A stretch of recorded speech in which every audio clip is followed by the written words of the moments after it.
Hi, I'm Sarah Fox, and this is Rocky Callan, and this is the Tea and Tequila show, and we're going to talk to you today about book trailers. So why don't you kick it off, Rocky?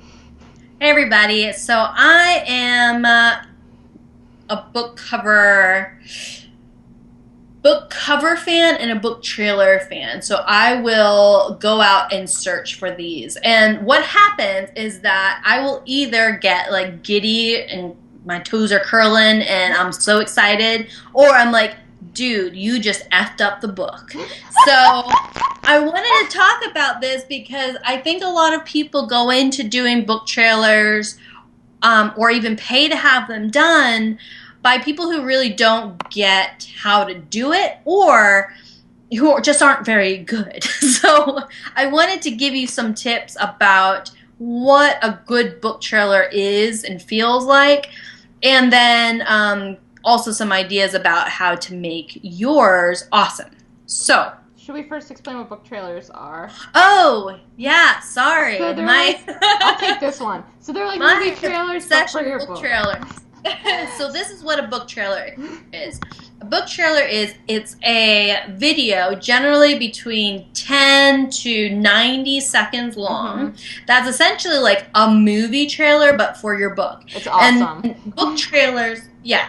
And book trailers can be like mostly text. They can be snippets of video. They can be all video. They can be really action heavy. They can be mostly voiceover, like so much. But what I have found is that sometimes people will get really cheesy.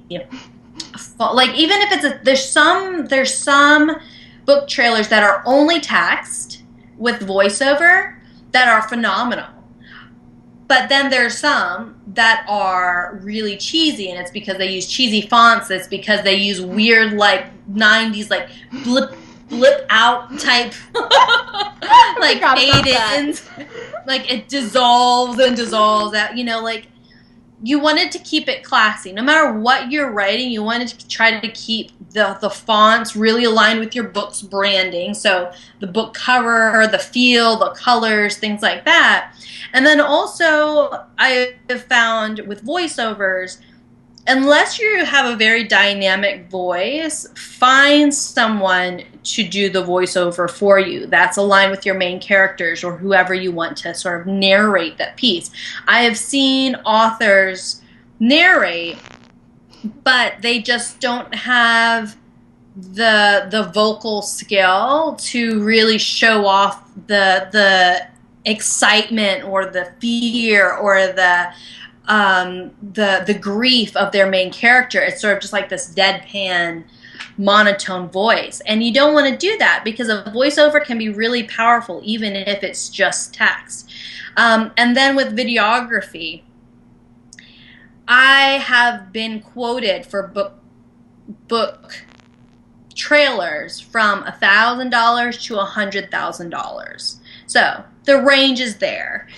Now, I would say that a lot of really great book trailers that I'm like, oh my god, that's amazing, are within the $5,000 to $15,000 range. Now, you can absolutely go for these places. Like Red Film 14 is one place that does good book trailers.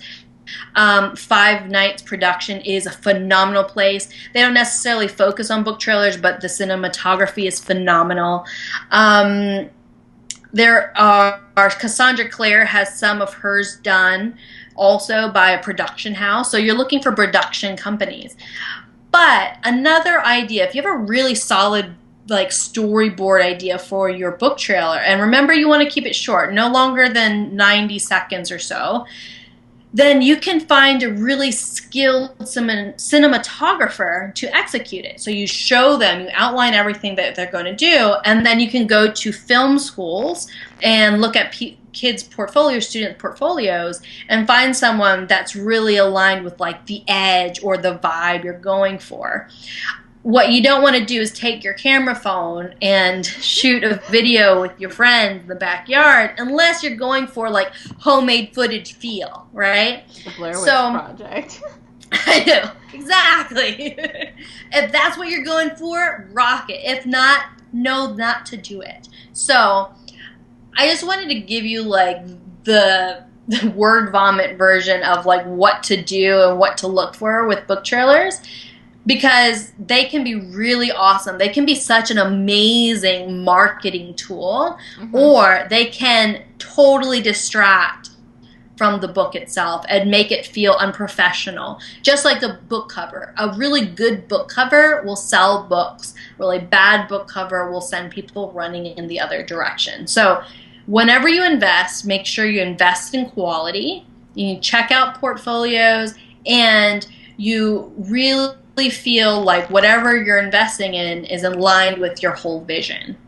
Yes. And you know which one who has an awesome book trailer, which is a good example for people, is Heidi Hillig, I think is how you say her last name. She did The Girl from Everywhere. It's for her sequel book. It's amazing. It's like pirates and everything. So it's super exciting. I'll put the link in the comments below the show notes. But oh my gosh, it's amazing. You'll love it. But it just shows like this professional author has a pretty good following, and hers is phenomenal. She said she was stressed with like the political atmosphere because she's very liberal. So she's like, I'm throwing all my effort into my book trailer. I heard her speak on this, and she did, and it's really awesome. So, and it makes you want to read it. It made me be like, I put this on my TBR list. I should move it on up.